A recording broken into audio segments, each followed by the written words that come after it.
Hi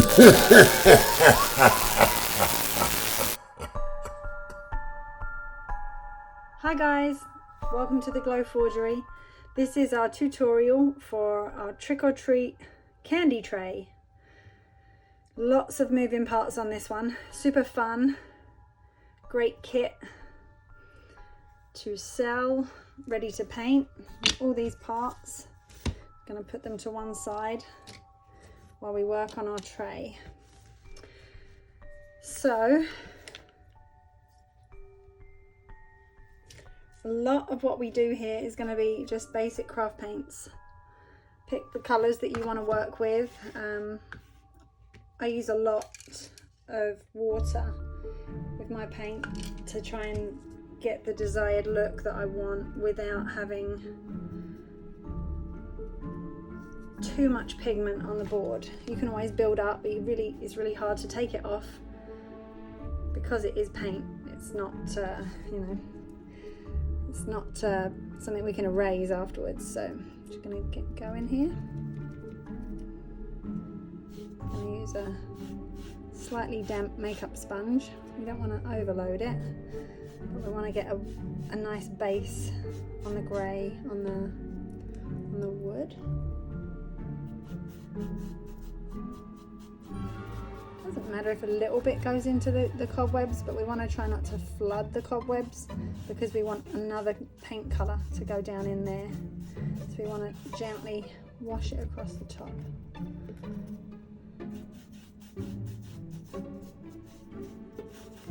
Okay, I'm going to speed this up. I'll be right back.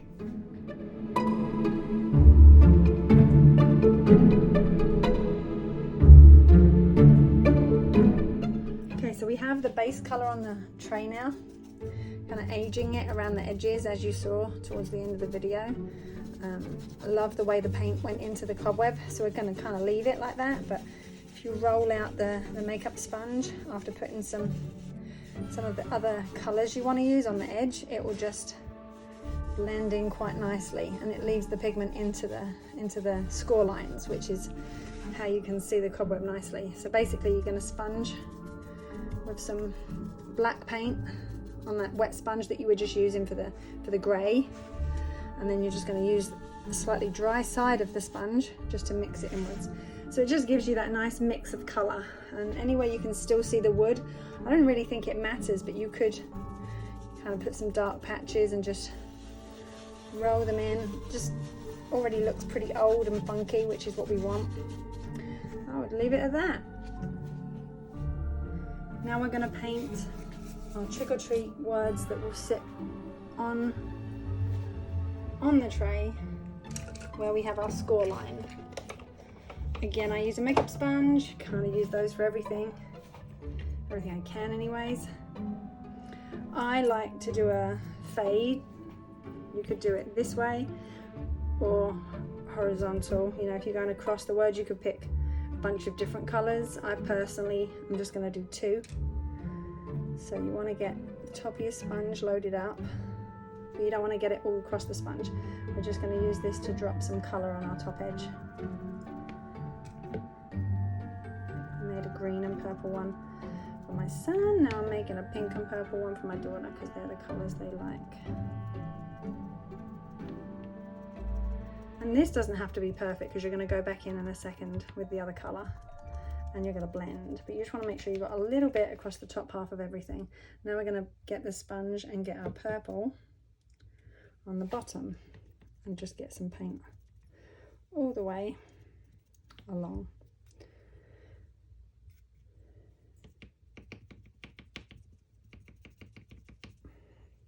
So we have like a stripe of colour at the top, a stripe of colour at the bottom. Now we've got our sponge ready. We can basically load it up with a bit more colour on both sides just to be sure. And then basically we're going to hold it onto the word and we're going to sponge across. And it gives you a pretty cool. Now this one you can use a little duct tape for. Did not get any already. Any of the small stuff you're trying to paint, you can just hold on to it with a piece of duct tape. So it kind of means you can hold it down without having to put your hands in the way. Just a little hard to get off your finger afterwards. It works if you use a bit of paint on there. I have my dot somewhere for my trick word, which we also use a duct tape swatch for to help. Always go back in and touch the pink up at the top, or whatever colour you have at the top if you've managed to lose some of it. But there we go. We have our word. Now it's time to do our little headstones. You've got the 3 different ones in there. You don't have to do the side 2. You could always take those out, but it looks pretty cool. So you don't have to watch me do it, and then I'll come back for the effects. Okay, so we have a base colour again. Now to get some variation in this, I just want to get some of that black paint on the edge of the sponge, and then you're just going to bring it onto the edge of the stone. You can always load it up a little bit more. Obviously the detailing can be however you want to do it, but it works to go sideways with this design really well into the grooves of the design, and kind of bring it along. I could use a paintbrush, but I prefer the sponges just because it's so much easier. Take the easy option when it comes to this, because you're going to have to do a few of them, I'm sure, hopefully. So we want to make it, especially if it's a kit for someone and you're going to sell it, you want to make it easy. You don't want it to be difficult, so that kids can do it, parents can do it. You run over with a lighter colour after leaving some paint in those score lines. You go back in with a little bit of grey,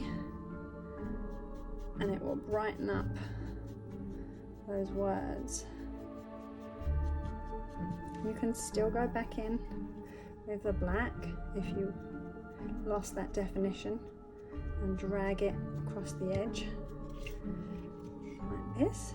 But I mean, that's that step. We're going to do the same thing here. We're going to drag it across the edge to give it some shadow and some highlight, basically create that stone effect. And again, keep it super simple. You can use the edge of the sponge to create those lines.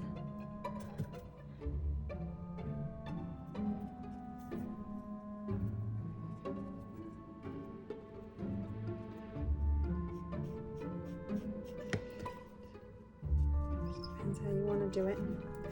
You want to bring some variation in there. You can detail it out as much as you want, but you can also keep it super simple.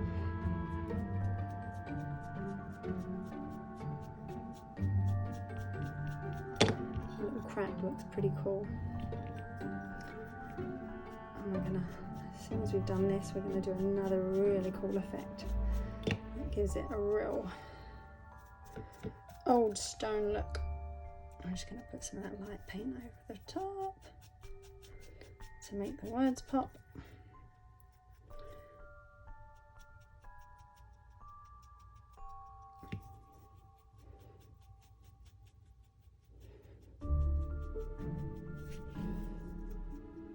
There we go.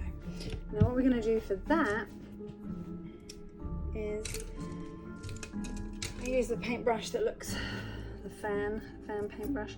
We're going to use a mossy green or a neon green, which is what I got out.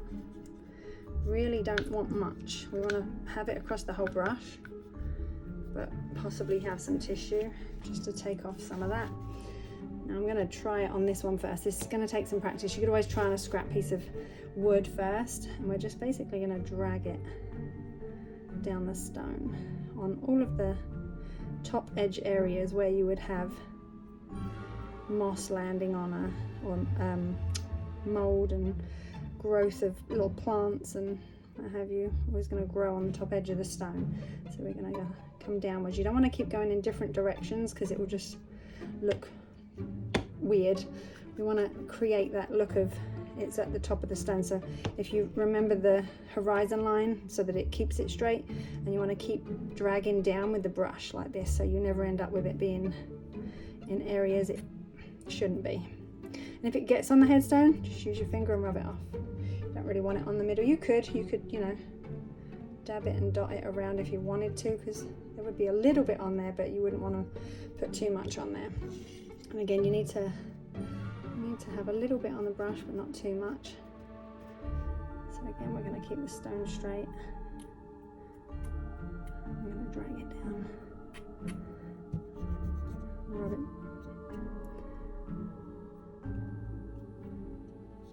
You can kind of get it on your hands, but it's all good, it washes off.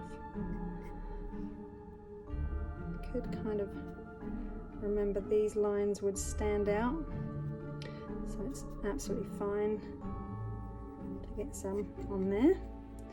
Too much, rub it back off. There we go. We have our little headstone selection. Okay, now it's time for our handles and spiders. We can do these any color we want. I'm going to do black and white just to keep it super traditional to Halloween colors, and I'll be right back. Okay, so it's time to put our tray together. It doesn't take very long. I could use 3M tape here, but I prefer glue when I've painted things, because the glue seems to bond really well, and sometimes the moisture from the paint makes it a lot trickier for the tape to stick. So I prefer to use wood glue for these types of projects. I just touch it on the paper with the glue on it, and then just make sure I haven't got too much, and then we are going to sit onto the score line. Don't even have to think about where it goes, just find the exact line. All good. A little bit of pressure. So we have our dot, found it. Tiny bit of glue, and that goes in place. Oh, I've actually stuck my fingers together. Awesome. And same with this one. Make sure we get the ends. We don't want those little twirlies to be floating loose, because they will snap if you touch on something.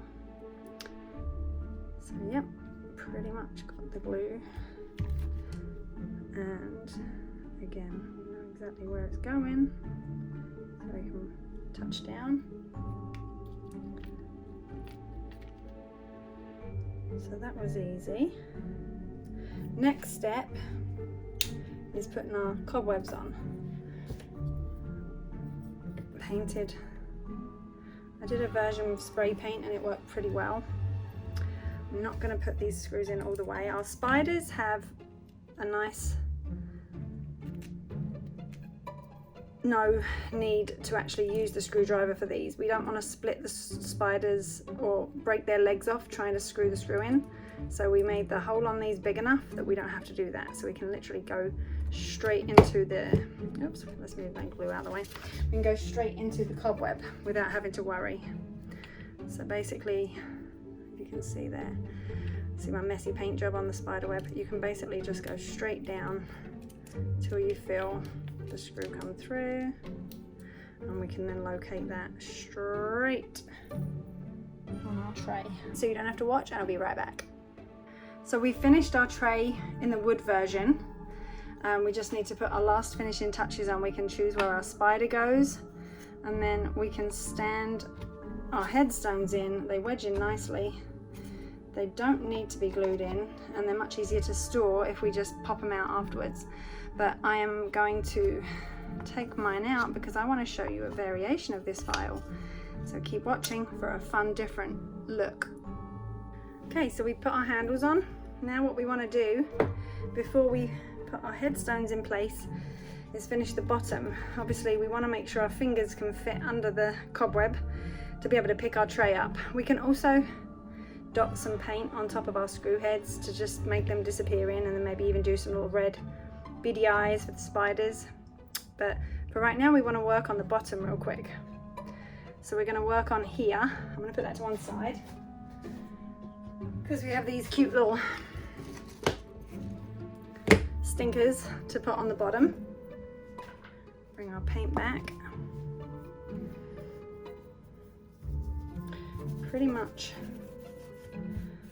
going to make them grey with some green and smelly edge into it, so they kind of look like zombie feet or just icky feet, however we want to look at it. Just not very nice. Kind of rub the green in. And you guys are obviously going to be able to do however many different techniques you want. This is not set in stone. I'm just trying to give you an idea of what you can do. Just kind of making it look like moldy feet. And then what we can do, just to add a little extra definition around the edges, is add the black sponge, bring it in, just so it stands out. You can even use the paintbrush, or you can do it the way we did with the headstones, where you bring it in from the edge with quite significant paint. Let me show you what I mean, so we can do that kind of effect if you want to really make it kind of a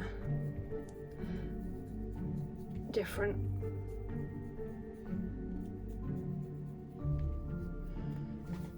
And then just get those out so they kind of look like creases.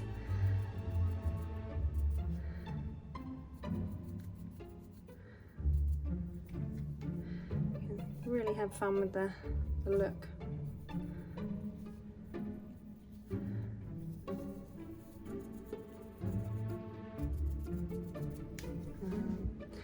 I have paint all over me right now, so I'm going to be careful not to touch too much.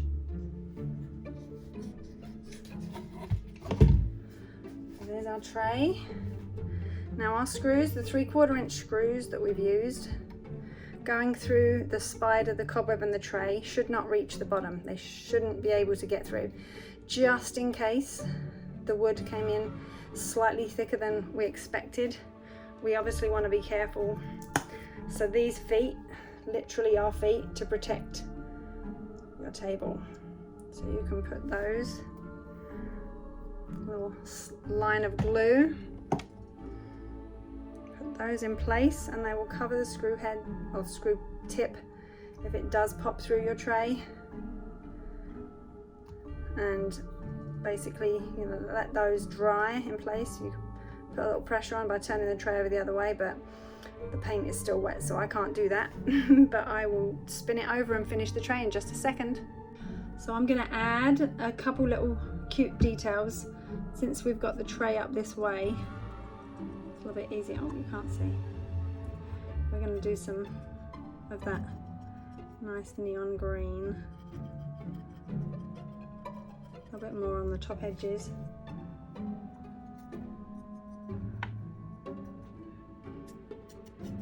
But we also could, if we wanted to, put some at the front edge, like a dry brush highlight. I don't even know if you can actually see it, but it kind of looks cute and shows the edge of the tray. But this is